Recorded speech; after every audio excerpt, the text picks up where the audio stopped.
सीखने का बहुमूल्य अवसर खो दिया। शुरुआती राउंड में उसने एक डू डैड कार्ड खींचा जिस पर एक नाव बनी हुई थी।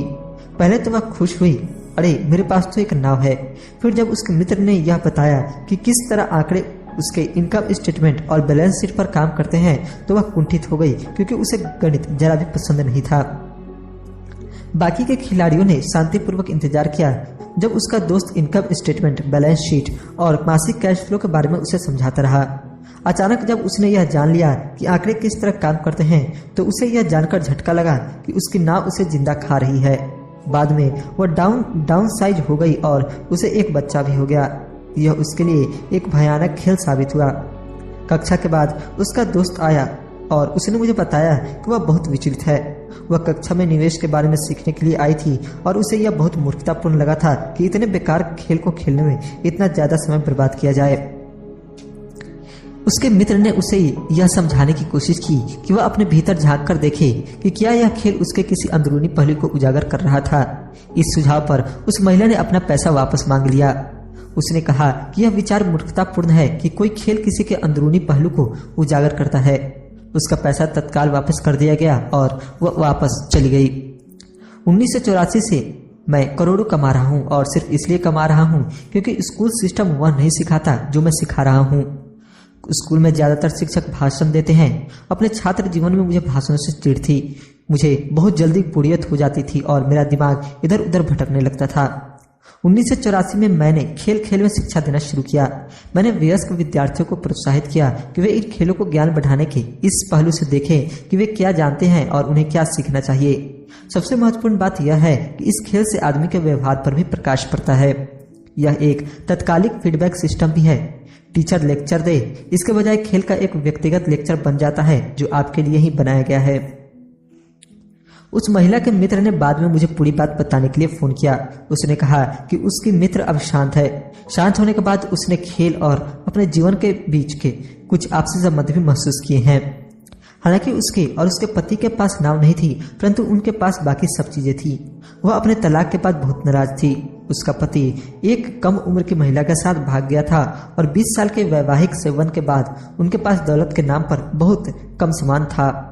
उनके बीच बांटने के लिए लगभग कुछ भी नहीं था। 20 साल की उनकी शादीशुदा जिंदगी में मजा बहुत आया था, परंतु उन्होंने केवल डूडाड ही इकट्ठे किए थे। उसने यह महसूस किया कि आंकड़ों पर उसका गुस्सा इनकम स्टेटमेंट और बैलेंस शीट पर इसलिए था क्योंकि वह उन्हें समझ नहीं पा रही थी। उसका यह मानना था कि पैसे ढीले का हिसाब किताब रखना पुरुष का काम है। वह घर संभालती थी और उसका पति पैसों को संभालता था। उसे अब यह पक्का भरोसा हो चुका था कि उनकी शादी के आखिरी 5 सालों में उसके पति ने उससे पैसे छुपाए थे। वह इस बात पर खुद से नाराज थी कि उसे यह पता ही नहीं चलता था कि पैसा कहाँ गया, और यह भी पता नहीं चला था कि उसका किसी दूसरी औरत के साथ संबंध बन चुका है। बोर्ड गेम की तरह दुनिया भी तत्काल फीडबैक देती है। अगर हम ज्यादा ध्यान दें तो हम ज्यादा सीख सकते हैं। कुछ समय पहले की बात है, मैंने अपनी पत्नी से कहा कि धोबी ने मेरे पैंट को सिकोड़ दिया है।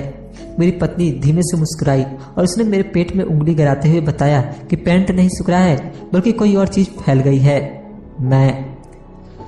कैश फ्लो नामक यह खेल हर खिलाड़ी को व्यक्तिगत फीडबैक देने के हिसाब से तैयार किया गया है। इसका लक्ष्य आपको विकल्प प्रदान करना है। अगर आप नाव वाला कार्ड खेलते हैं और यह आपको कर्ज में डाल देता है तो सवाल यह उठता है, अब आप क्या कर सकते हैं? आपके पास कितने फाइनेंशियल विकल्प मौजूद है? यही खेल का लक्ष्य है, खिलाड़ियों को सोचना सीखना ताकि वे नए और बहुत से फाइनेंशियल विकल्प बना सके। मैंने 1000 से ज्यादा लोगों को यह खेल खेलते देखा है।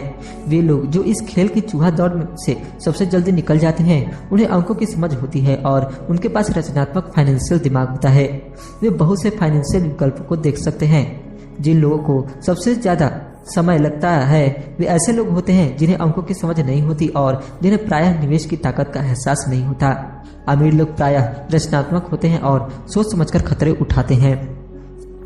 कैश फ्लो खेलने वाले कई ऐसे भी लोग होते हैं जो इस खेल में बहुत सा पैसा तो कमा लेते हैं, परंतु उन्हें यह नहीं पता होता कि वे इस पैसे का क्या करें। उनमें से ज्यादातर असली जिंदगी में भी आर्थिक रूप से सफल नहीं होते। हर कोई उनसे आगे निकल जाता है, इस तथ्य के बावजूद कि उनके पास पैसा होता है, और यही असली जिंदगी में भी होता है। ऐसे बहुत से लोग हैं जिनके पास बहुत सा पैसा होता है और फिर भी वे आर्थिक रूप से आगे नहीं बढ़ पाते।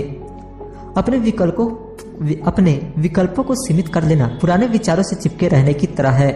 हाई स्कूल के समय का मेरा एक दोस्त अभी 3 नौकरियां कर रहा है। 20 साल पहले वह मेरे सभी सहपाठियों में सबसे अमीर हुआ करता था। जब स्थानीय शुगर प्लांट बंद हुआ तो वह जिस कंपनी के लिए काम करता था वह भी बंद हो गई। उसके दिमाग में केवल एक ही विकल्प था और वह पुराना विकल्प था, कड़ी मेहनत करो। समस्या यह थी कि उसे कोई बराबरी की नौकरी नहीं मिल पाई जो पुरानी कंपनी में उसकी वरिष्ठता को माने। इसका परिणाम यह हुआ कि वह अभी जो काम कर रहा है वे उसकी योग्यता के बहुत नीचे के काम है और इसलिए उसकी तनख्वाह कम है। उसे जिंदा रहने के लिए जितना पैसा चाहिए उतना कमाने के लिए उसे 3 नौकरियां करनी पड़ रही है।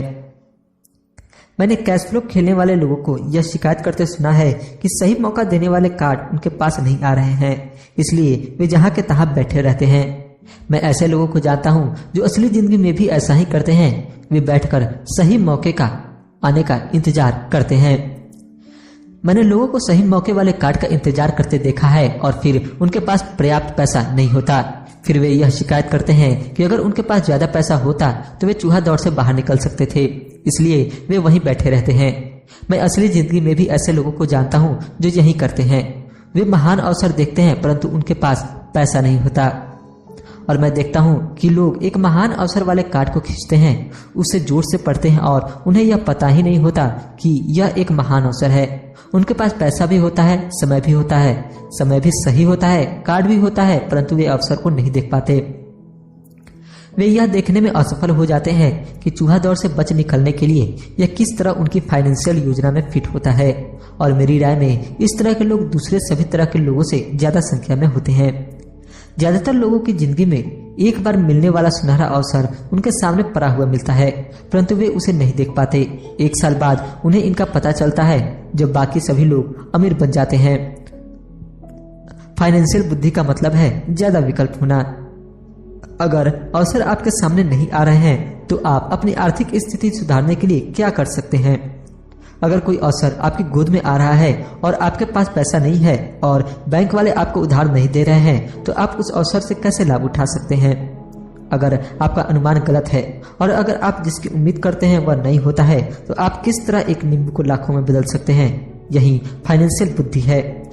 क्या होता है, इससे हमारा ज्यादा सरोकार नहीं है, बल्कि आप एक नींबू को लाखों में बदलने के लिए कितने अलग अलग तरह के आर्थिक समाधान खोज सकते हैं।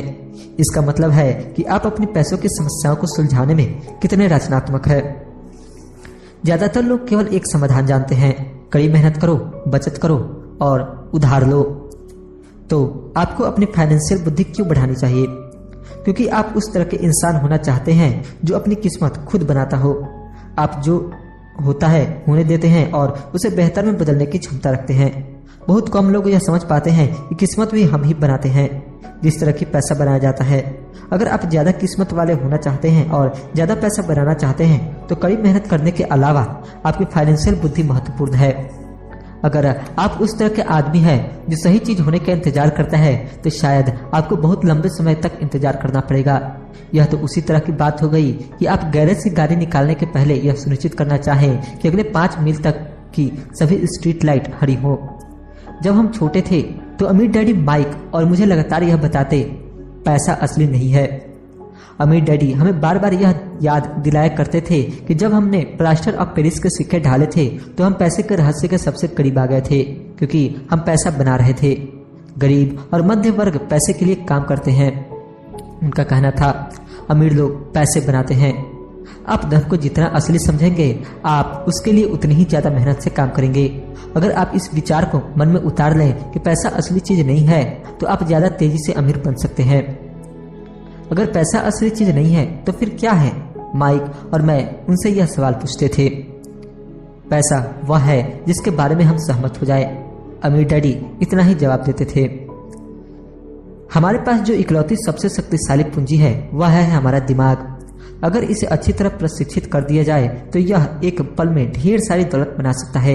इतनी दौलत जो 300 साल पहले के राजाओं और रानियों ने सपने में भी नहीं देखे होंगे। एक अप्रशिक्षित व्यक्ति बहुत ज्यादा गरीबी भी बना सकता है जो पीढ़ी दर पीढ़ी चलने के कारण कई पीढ़ियों तक बनी रह सकती है। सूचना के इस युग में पैसा मिनटों में बन जाता है। कुछ लोग तो जीरो से शुरू करके अविश्वसनीय रूप से अमीर हो जाते हैं और इसके लिए वे केवल कुछ विचारों और अनुबंधों का सहारा लेते हैं। आपको यह बात वे लोग आसानी से बता सकते